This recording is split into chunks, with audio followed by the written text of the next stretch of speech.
So we are going to spend these next weeks just trailing along with the stories that we read during the E100. You're welcome to be part of this class, whether you're reading the E100 or not, whether you're up to date on it or not. We're just going to take a look at some of the themes, some of the stories that we come to. And this week, I just love these ancient stories. They're so interesting. We will be looking at the stories from Genesis 1 through 11. So creation through the Tower of Babel.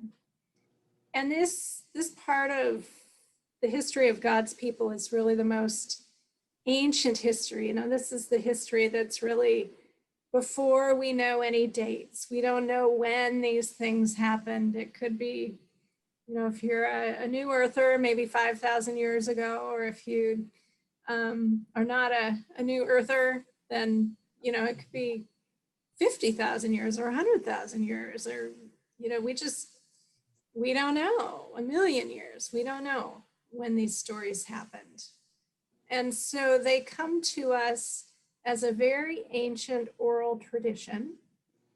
And as you read, especially as you read the creation story the first day, and as you read the story of Noah on Wednesday, you could probably feel fault lines in the narrative, fault lines in the story. Like maybe you were reading the story of creation, you thought, well, didn't we just read this?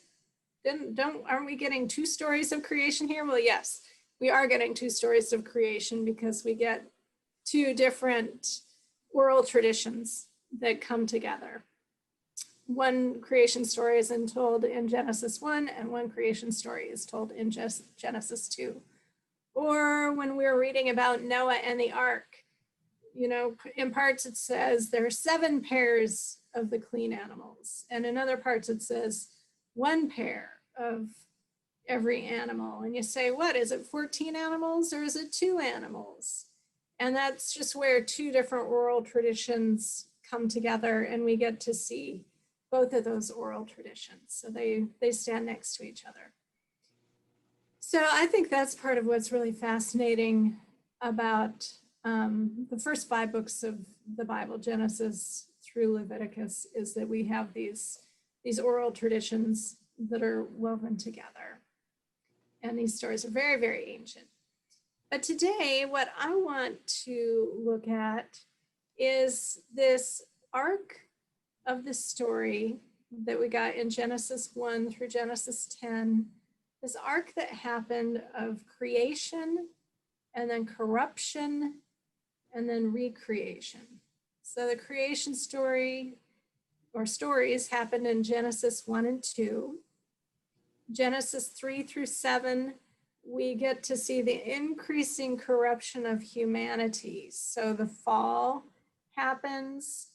We didn't read in the E100 about Cain and Abel, but Cain and Abel, so Cain killed his brother Abel.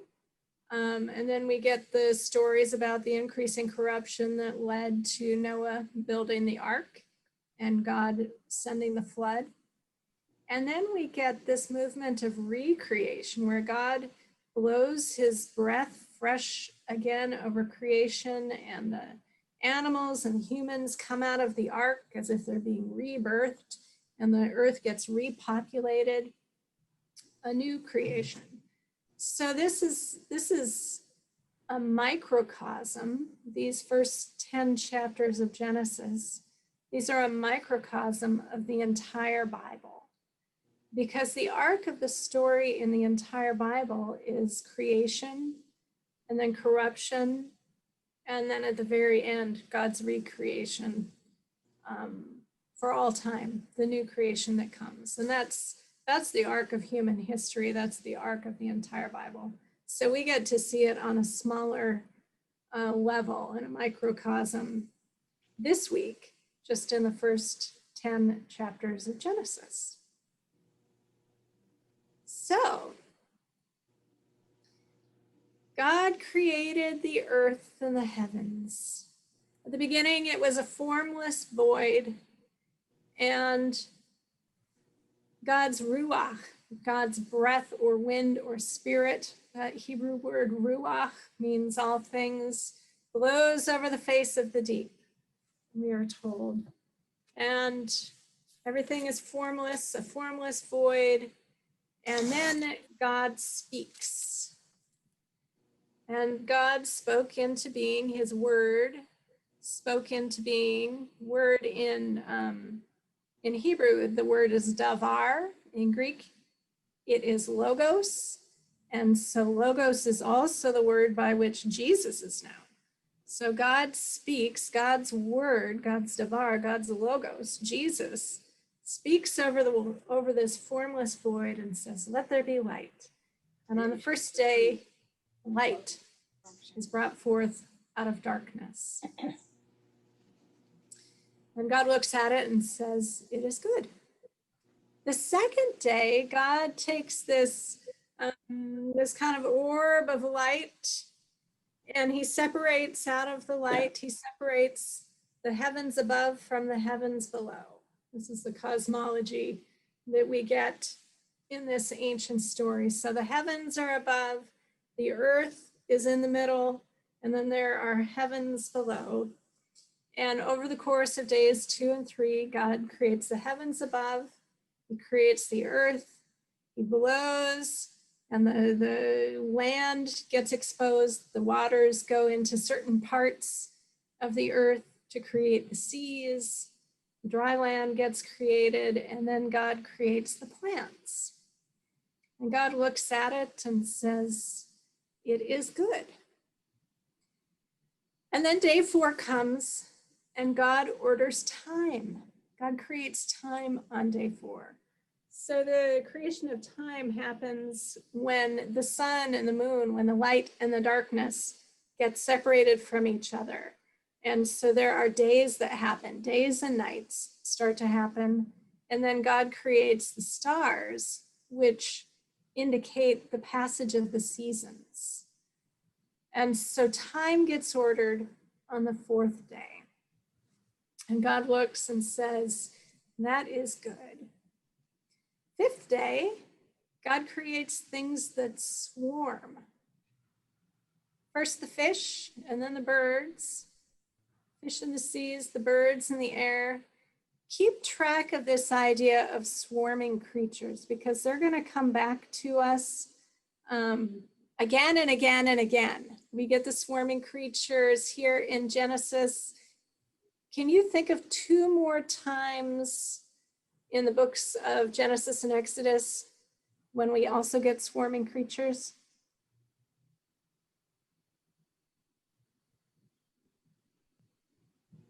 Plagues of Egypt. The plagues of Egypt, yeah.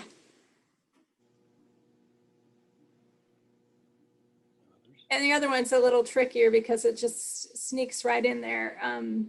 As Noah lets the dove out. The doves are part of these flocking, swarming creatures that get recreated. And we'll get there later. So the swarming creatures, this is pretty important. And God looks at the fish and the birds and he says, it is good. Day 6, God creates all the animals. And then at the very end of the 6th day, God creates humans. And God looks and he says, that is good. Now, the way that God creates the humans, I think is really interesting because he gives them, he tells them their purpose, he tells them how they belong, and he tells them their identity. So at St. Paul's over the last year, we've talked a fair bit about our 3 greatest relationships, our upward relationship with God, our inward relationship with one another, and our outward relationship with the world. Those 3 relationships are baked right in at creation as God gives our purpose, our outward relationship, our belonging, our inward relationship, and our identity, our upward relationship. So I'll point out where this happens. God gives us our purpose, our outward relationship that asks the question, what am I here for? In Genesis 1, chapter 28. God blessed them, and God said to them, "Be fruitful and multiply and fill the earth and subdue it and have dominion over the fish of the sea and over the birds of the heaven and over every living thing that moves on the earth." And so God, from the very beginning, gives humanity this purpose: to be fruitful and multiply, to fill the earth, to rule it wisely, to be stewards of the earth. God also, in the second creation story, in Genesis chapter 2, this is Genesis chapter 2, verse 15. Again, he gives the purpose. So Genesis chapter 2, verse 15, the Lord God took the man and put him in the Garden of Eden to work it and keep it.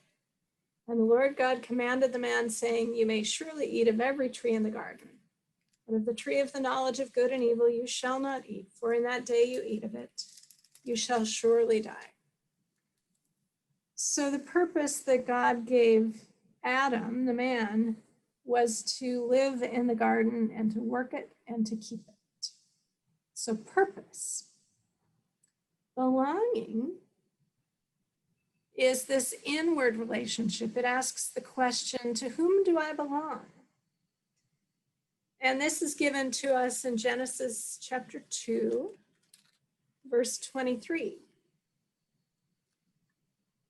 So God has put the man, Adam, into a deep sleep and has pulled out a rib and has created a woman out of that rib.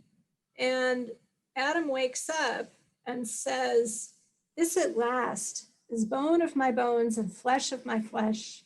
She shall be called woman because she was taken out of man. Therefore, a man shall leave his father and his mother and hold fast to his wife, and they shall become one flesh." And so the question, to whom do I belong?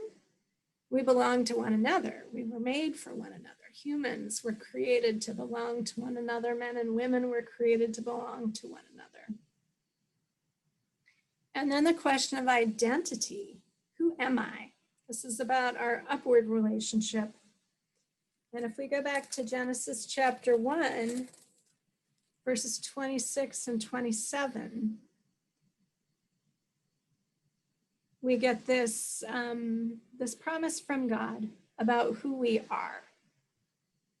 So Genesis chapter 1, verse 26.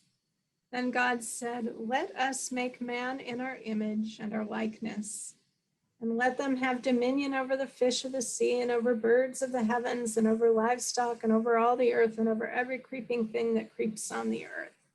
So God created man in his image. In the image of God, he created him, male and female. He created them.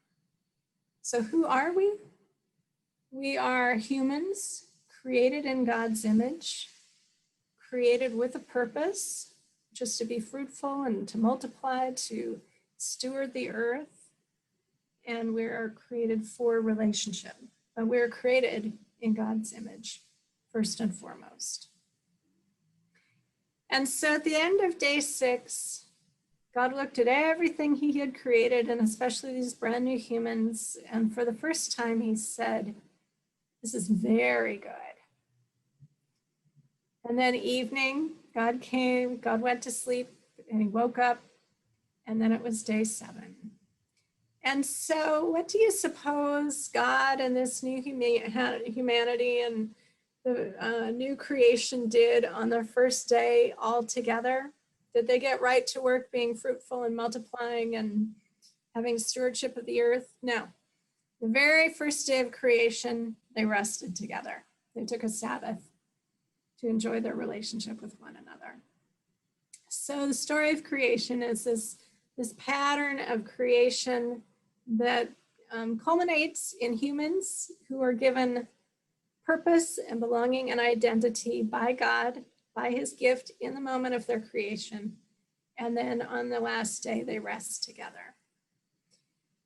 So that is a good creation, and it doesn't last that long, because the next thing that happens is that The snake comes into the garden, tempts Eve. She eats of the fruit of the tree of knowledge of good and evil, and the corruption of the world, the corruption of God's good creation starts.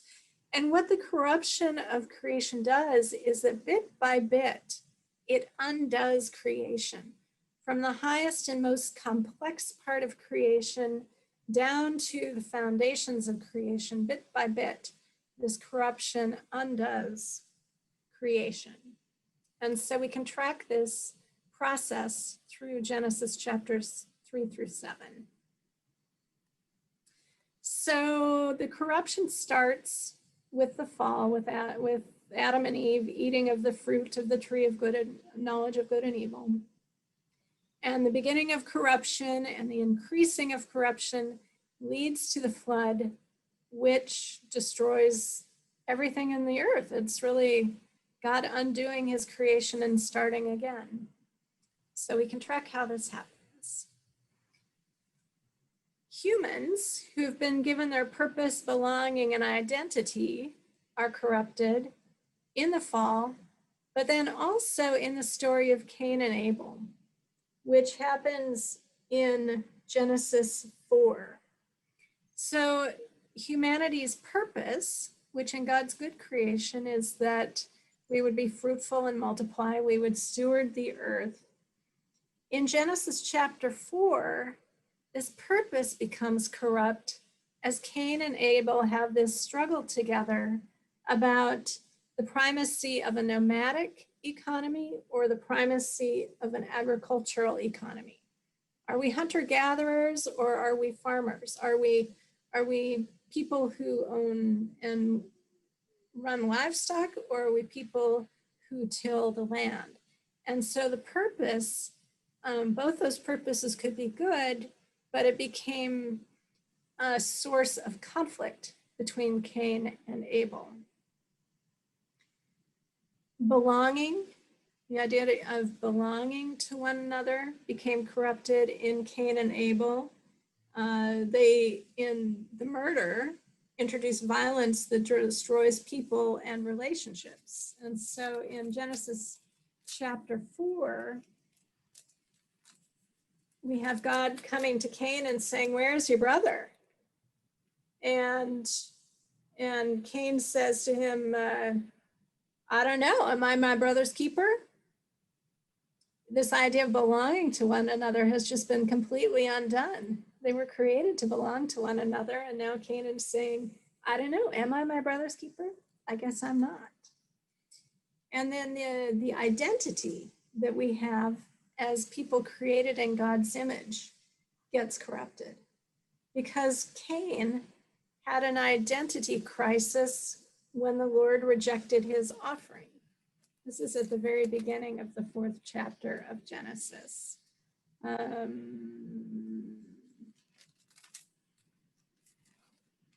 So in Genesis chapter 4, verse 4, Abel brought the firstborn of his flock and of their fat portions. Cain brought the Lord the offering of the fruit and the ground.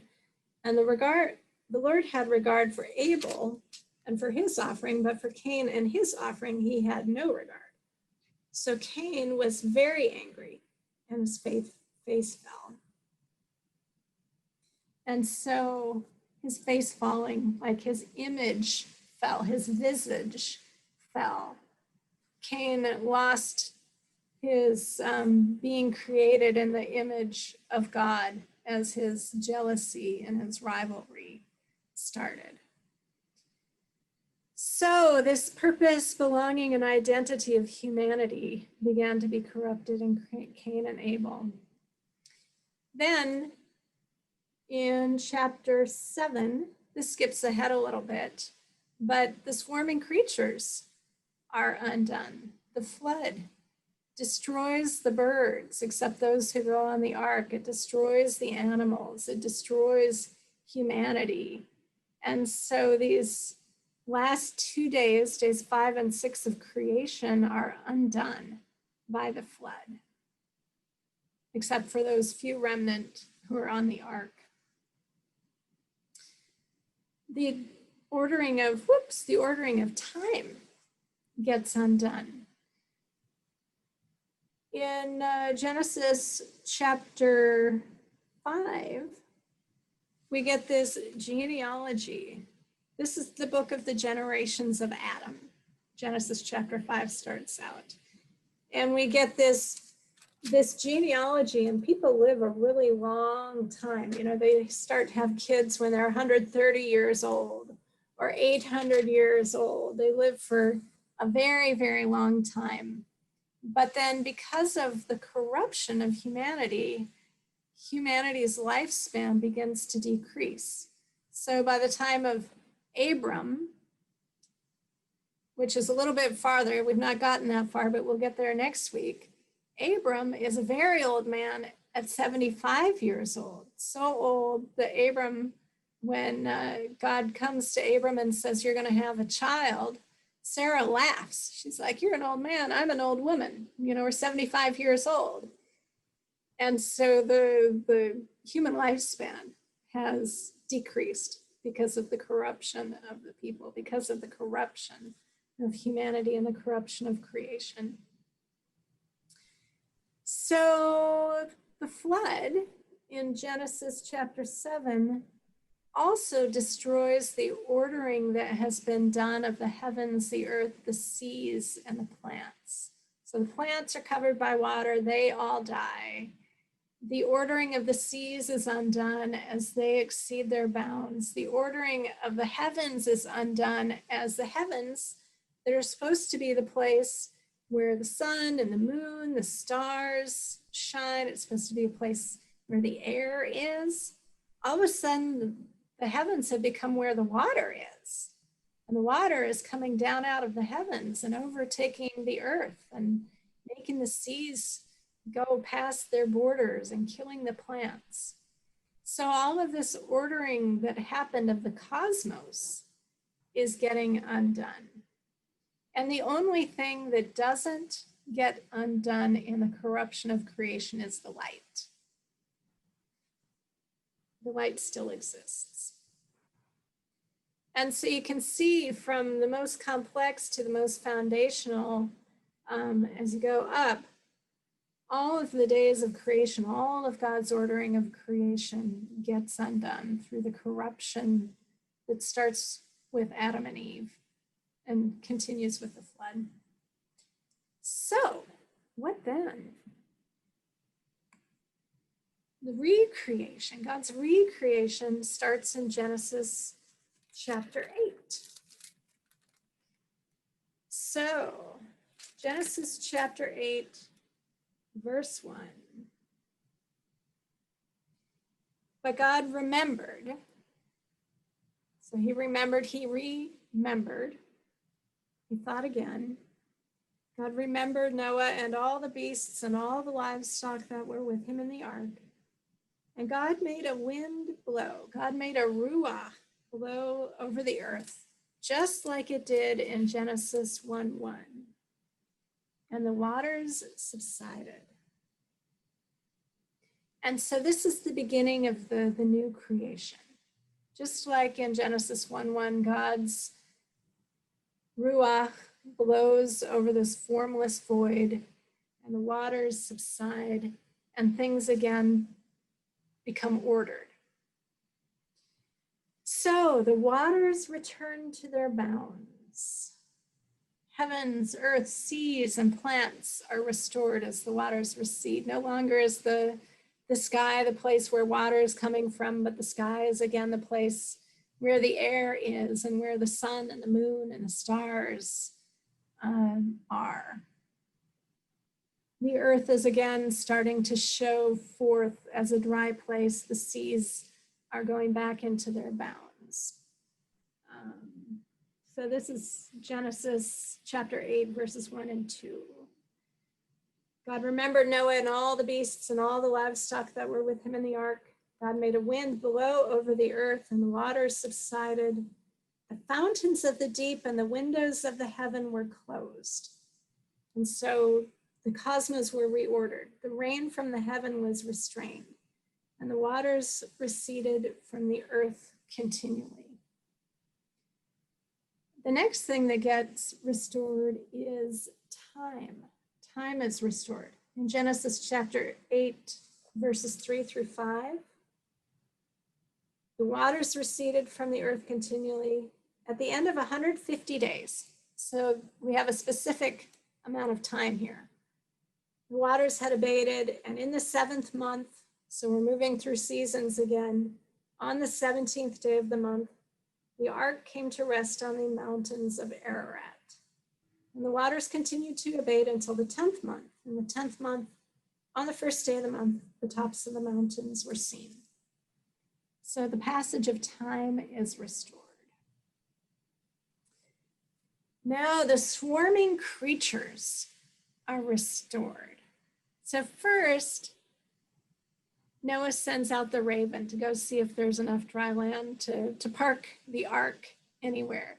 The raven flies as a solitary animal. The raven is not a swarming creature. It comes back, it hadn't found land. But then Noah waits a little bit and he sends the dove, which is a flocking creature. The dove is a swarming creature, a flocking creature. So swarming things return, the flocking birds return, the fish return. And this is Genesis 8, 6 through 9.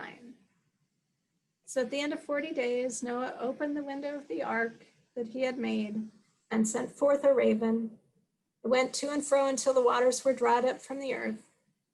Then he sent forth a dove from him to see if the waters had subsided from the face of the ground.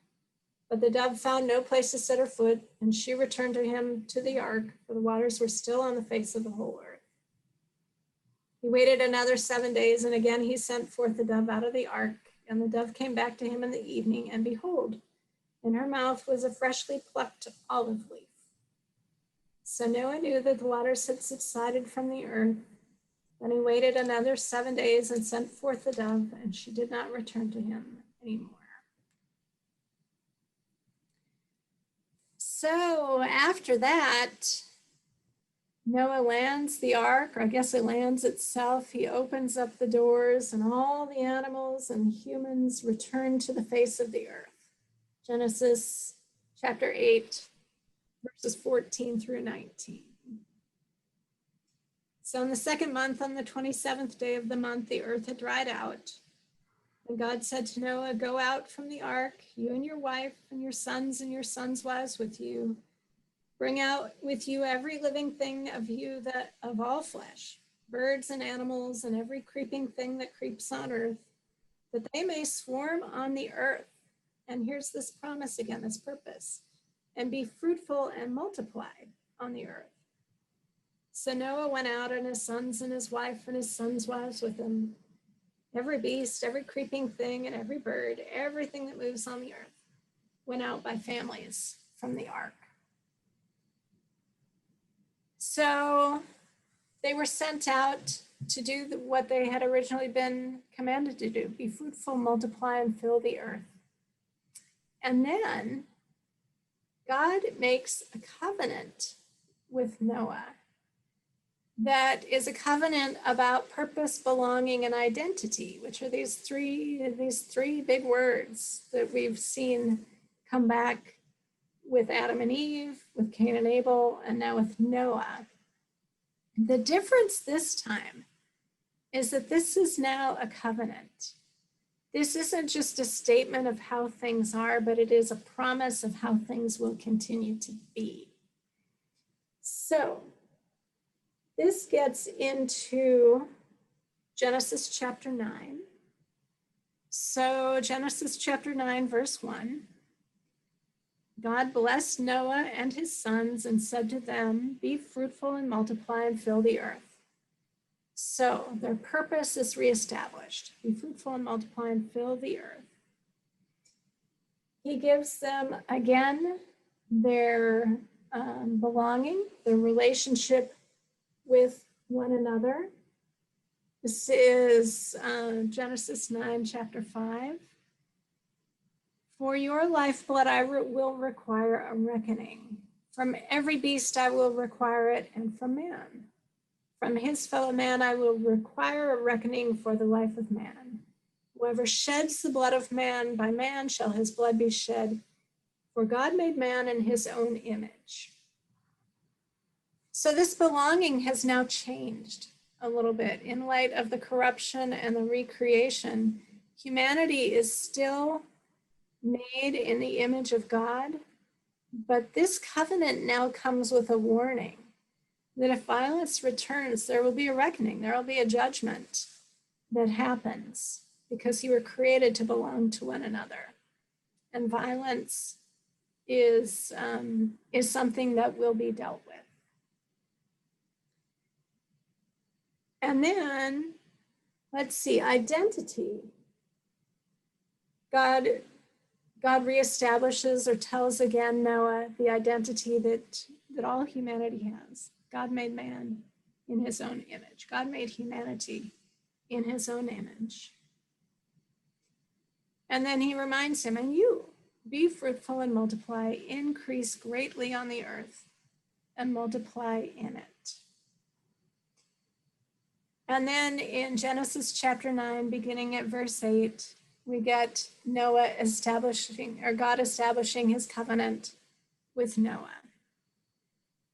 God says, this is verse 9, behold, I establish my covenant with you and your offspring after you, and with every living creature that is with you, the birds, the livestock, and every beast of the earth with you, as many as came out of the ark. It is for every beast of the earth. So this covenant is unique in that it is not just for humanity, it is for all of creation. It is for everything that was on the ark. It is for everything that is alive, all the animals, the plants, the birds, the swarming creatures. This covenant is for all of creation. That this flood, this destruction of creation will never happen again by a flood. And God's symbol of that promise is the rainbow. We are told in Genesis chapter 9. And then we get in Genesis chapter 10 another genealogy, which helps to establish the identity of humanity. Where did we come through? What are the generations that we lived through? Were these actual people? Can the history be traced? Here it is. The nations descended from Noah, all through Genesis chapter 10. So this is our belonging to one another, and this is how we fit. And then, it seems so promising. Everything looks so good. And then Genesis chapter 11 comes, which we read on Friday, the Tower of Babel.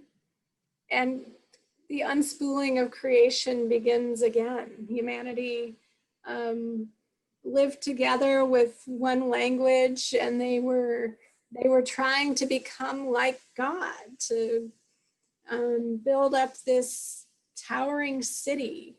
And God says that can't be, because you will become like gods. And so he confuses their languages and spreads them forth on the face of the earth, which I think is fascinating, because if the purpose of humanity is to be fruitful and multiply and fill the earth, and the people were coming and clumping together into a big city, God's like, no, I told you to go be fruitful and multiply and fill the earth. So he gives them all these languages and sends them forth to cover the face of the earth with all their different languages and all their different creation, all their different cultures. And think of the gifts that have come through all the creations. Where would we be without the Phoenicians and the alphabet? Where would we be without the Chinese and all of their technological advances? Where would we be without, Europe? And where would we be without South America and the potato? And all these different cultures have contributed to the goodness of what we have. And yet this story in Genesis 11 is the beginning of another arc of creation unspooling. So that's a lot to throw your way. What do you hear in that? What interests you do you think it's, is it fair, or am I pulling it too far to make this into such a neat and tidy kind of pattern?